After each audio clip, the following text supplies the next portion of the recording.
Hi everyone, Happy New Year 2025. Can't believe it's been nearly 4 years since I've done an AI video. So here's one taken from the beautiful city of Edinburgh to talk about the top 5 AI trends that I'm most excited about in 2025. Do have a listen and let me know what you think.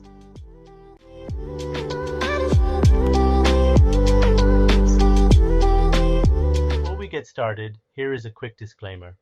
This video is based solely on my personal experiences and research. The views and opinions expressed are my own and do not represent the views of my employer or any organization I am affiliated with. This content is intended for educational and entertainment purposes only. Also, this disclaimer was generated with AI. Okay, now that is over. Let's get started. Okay, so it was pretty obvious that that was AI generated. So this kind of AI generated video and images have come a long way in the last 1 year. We saw over Christmas that lots of people were generating AI generated Christmas messages and New Year's messages, etc., and sending around in WhatsApp. So I think this will continue to improve over the coming year, but it still didn't make my top 5 list. So let's go back to Edinburgh and see what did. Number 5, in front of Edinburgh Grand and St. Andrew's Square, is computer vision libraries.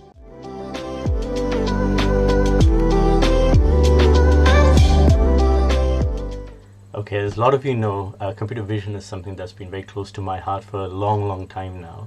And I've seen how libraries have come out that allow you to use APIs or reusable code to deploy computer vision models very easily. So I wanted to show you a couple of them that have caught my eye, that I think has matured significantly over the years and we can now start using in developing applications. So let me quickly share my screen and show you a few of these. So the first one is the one that I think is the most mature. It's OpenCV and has been around for many years now, and you can do pretty much anything in computer vision, from object detecting in images to processing the images so you're making it look better and cleaner.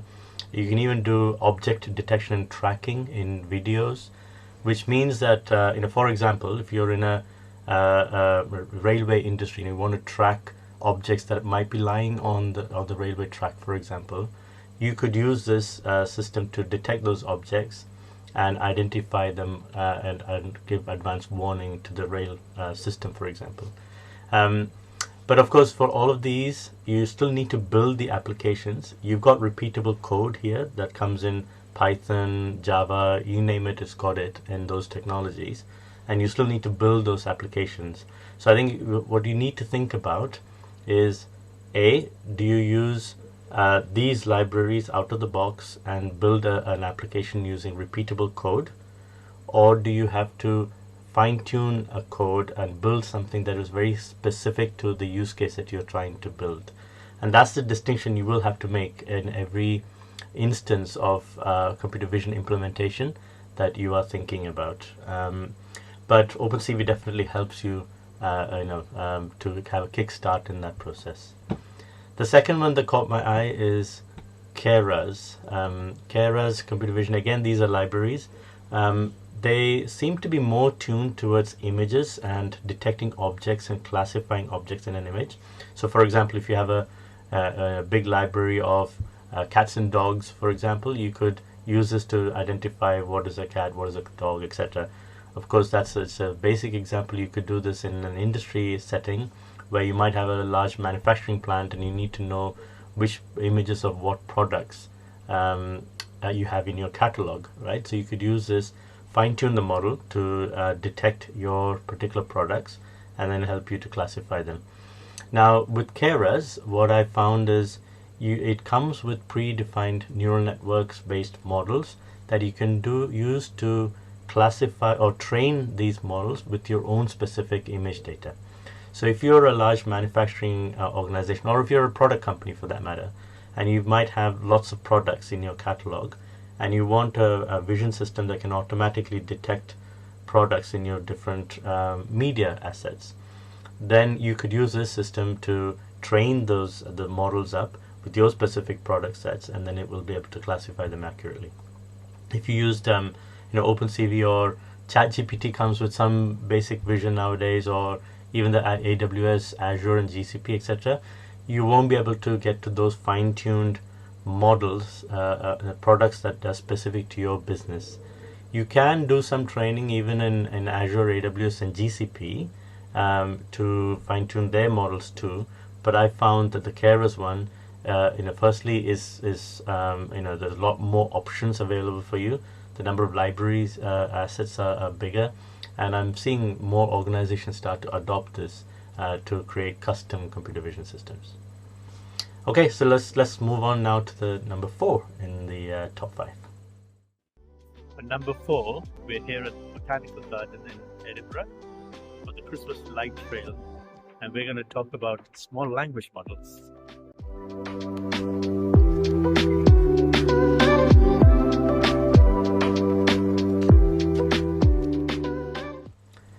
Okay, so we've seen how ChatGPT, Google Gemini, Anthropic, and even open source large language models from Meta, they're all competing with each other now. There's a bit of an arms race going on large language models.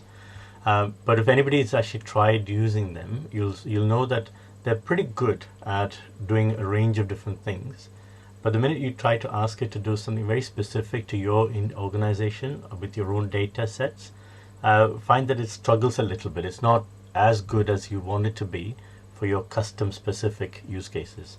So one of the ways to get around that that most organizations adopt is RAG, Retrieval Augmented Generation, which basically means you put all of your data sets together, the system indexes that data, and you retrieve content from the data, and then you present that back to the audience in written text. This is okay, but again, when you search and index this content, you do often miss a lot of information that is really important for you. So what I find is through RAG also the accuracy of the responses are not as good as it needs to be in a very highly regulated or very mission critical sort of an environment. So in an enterprise setting, RAG may not necessarily always be the right solution for you. So you need something that you custom build or you custom tune a model for your specific needs. Now, of course, doing that is expensive. These large language models, if you were to train it yourself and build it from scratch, it's going to cost you millions, and it's not really feasible as an organization. So this is where small language models are going to come to their own. So there's a statistic that I saw which I thought was quite interesting.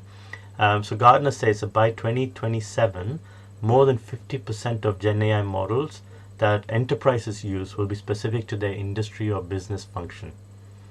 And that's gone up from 1% in 2023. So clearly, the industry and businesses are going to be adopting generative AI in their organizations.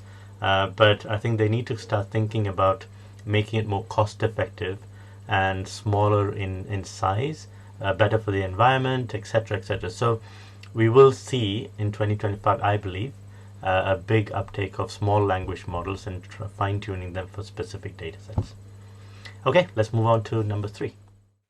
At number 3, we are at the Royal Mile here in a beautiful park in Scotland, and we're going to talk about agentic workflows.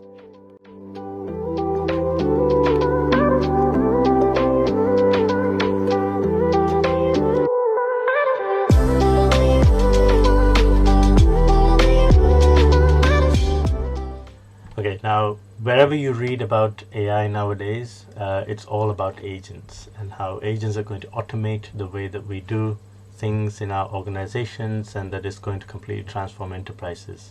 But what I'm finding is also the definition, though, of what is an agent is very different in different places. So I'm not clear on how to define it, but I'm looking at it in 2 ways. One way is where an agent is specifically, it could be a large language model or a specific custom AI solution that is very good at doing one thing and one thing really well.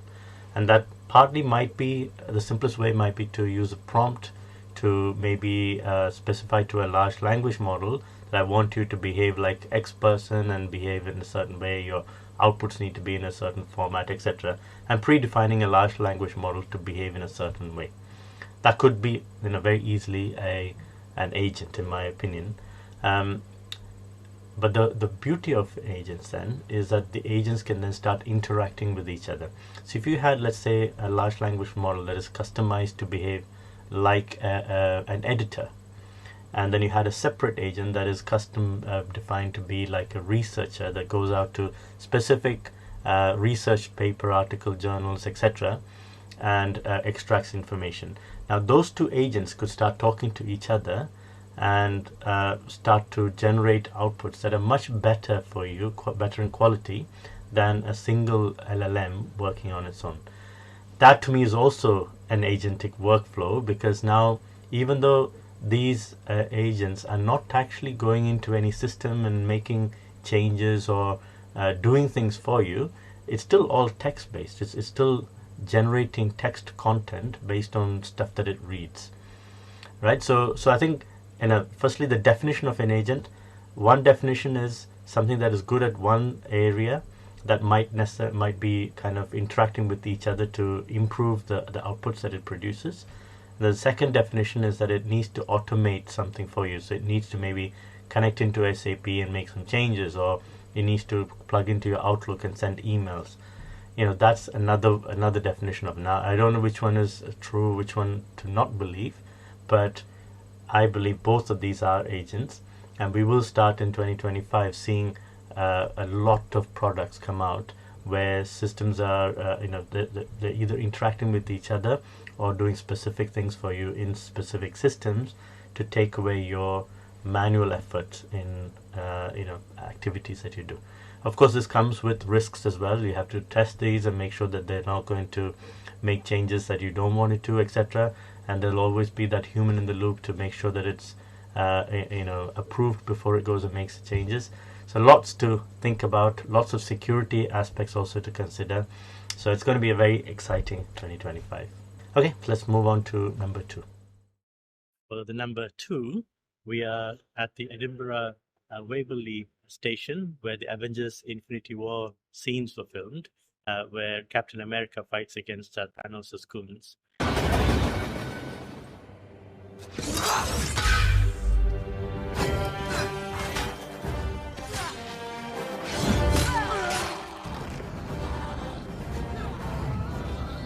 And we're now going to talk about a Google product that Google released, I think, 2 weeks before Christmas, which is a live AI assistant that you can speak to and that can actually see your screen and help you to do day-to-day tasks. Let's check it out. Okay, this next one is something that I thought was really cool. It's a new solution that Google is again trialing. These are concepts, not really productionized, but more concepts that they're releasing just to see what the world of assistants are going to look like in the future. So I'm just going to give you some demos of this and show you the art of the possible. So specifically, the thing that I'm talking about is this you see on screen, called Google AI Studio's Multimodal Live API. So as I was saying at the intro, this is basically seeing our screen and talking to us just like we have a conversation with, say, ChatGPT, etc.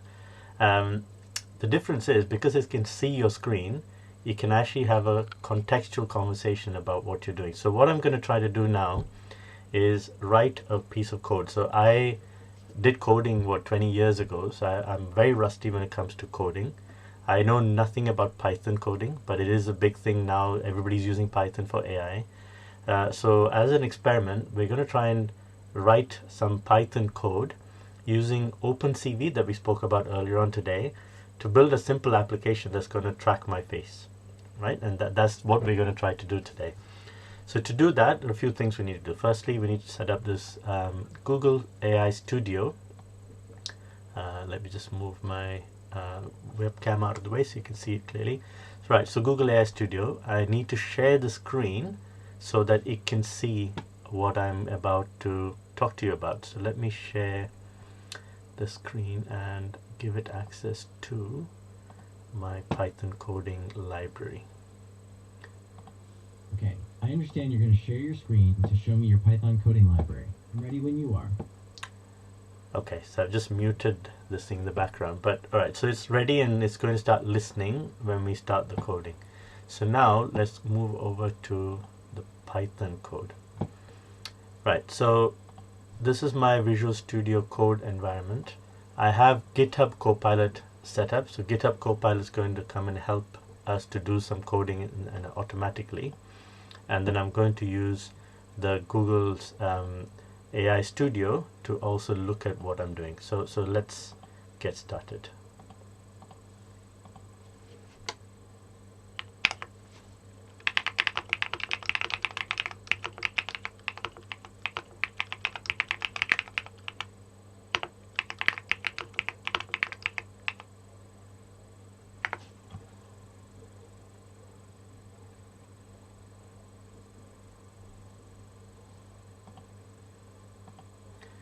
Okay, so this is now writing code using OpenCV. So I'm just going to ask Google to explain this code to me. 1 second. What does this code do here?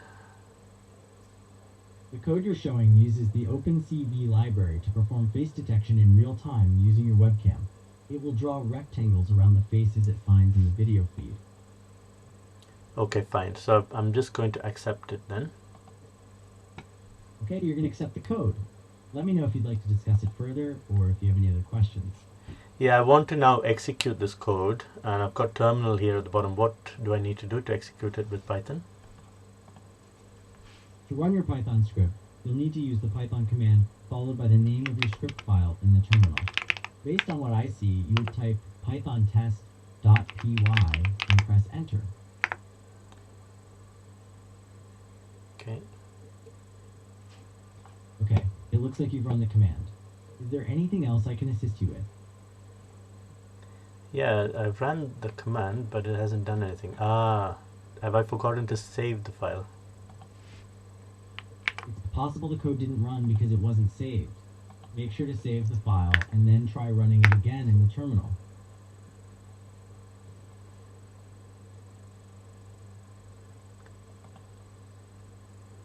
Okay, looks like it has worked, and it's actually tracking my face as I move automatically. So what you saw there was dynamically I'm having that interaction with Google AI Studio. I was using GitHub Copilot, and all of these are simultaneously behind the scenes helping me to do my coding. I mean, I know nothing about Python, so if I had to write that myself, it would have taken me a lot longer than it did, as you saw on the screen. Those who are really good at coding, they probably don't need all these assistants. They could probably do it very quickly.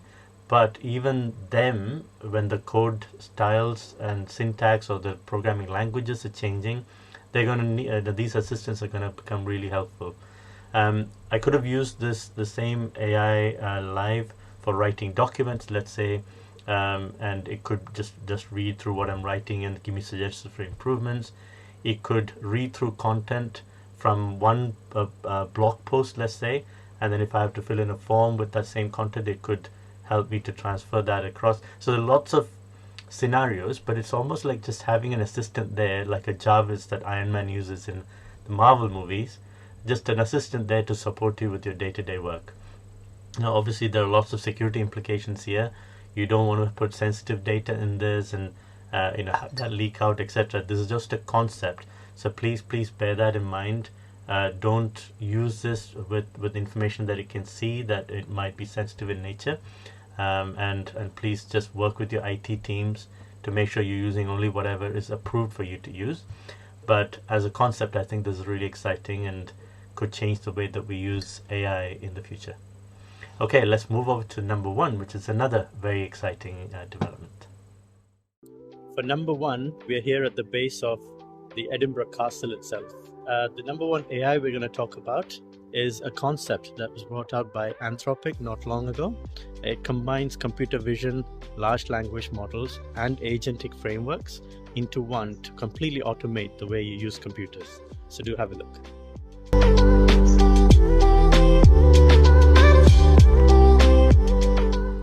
Okay, so this final solution that I'm going to show you is something that I'm very excited about. It's a concept again that's been developed by a company called Anthropic. It basically combines all of the concepts we just spoke about today. It's got computer vision to analyze the desktops. It's got large language models that understand the text that you're interacting with, and it's got agents where it goes back and forth and actually discusses. But what it does is, based on a prompt that you give to the solution, it can automatically go and execute it on a virtual desktop and and perform the tasks you've asked it of. Right, so it'll become clear when I show you. So let me just share my screen. So this is the computer use demo. I have already set this up. It's running on a Docker container, and you can go to this website, Anthropic's GitHub website, and see the instructions on how you do this yourself. I'm not going to go through all of that in this talk today, but essentially on this container, what you see is on the right hand side you've got the desktop with a bunch of apps already pre-installed. On the left hand side is where you enter your prompt, and then once you've entered the prompt, it will go off and actually execute things on the desktop by itself. Okay, so let me just show you this in action. So I'm just going to paste a prompt into here. Now what I've basically said to it is, go and do some research on the web, identify the top 5 small language models that are going to be relevant in 2025, and put them into a comparison table in an Excel file for me. And in the Excel file, make sure that you've got a description, some pros and cons of the models, etc., etc. And once I've done that, it's now gone off and, so as you can see, it's executed Firefox at every step of the way. Is taking a screenshot of the desktop, and that's how it knows where to click next. And you can see now it's done a search.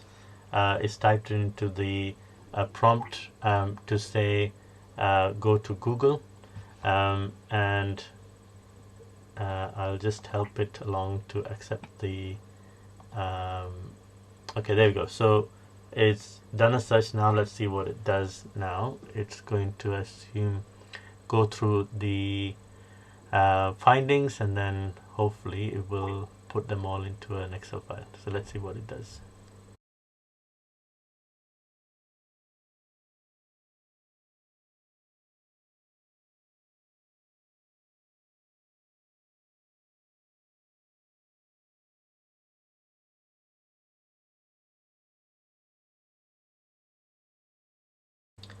Okay, so at that point I've reached my rate limit because it's a trial version, and as a concept from Anthropic, there is a limit as to how many of these clicks you can do. So unfortunately we run out of the rates, but you saw there how it was able to automatically go through the websites. It would click through it, it opened up an Excel file, and it started creating it. So that's a concept we're going to see more of, I think, in 2025. Where you start combining different AI capabilities and get them to start interacting with each other. Okay, so that's all for today. I know it's quite a long video, so I'll go back to Edinburgh to close off. Hope you enjoyed the video. This is a view from the top of Edinburgh Castle. Have a great day, everybody. Bye for now. Edinburgh has long been reaching for the stars and has been at the forefront of scientific discovery for centuries, with breakthroughs in mathematics, astronomy, computing, and physics. Logarithms were discovered, laying the foundations of modern computing.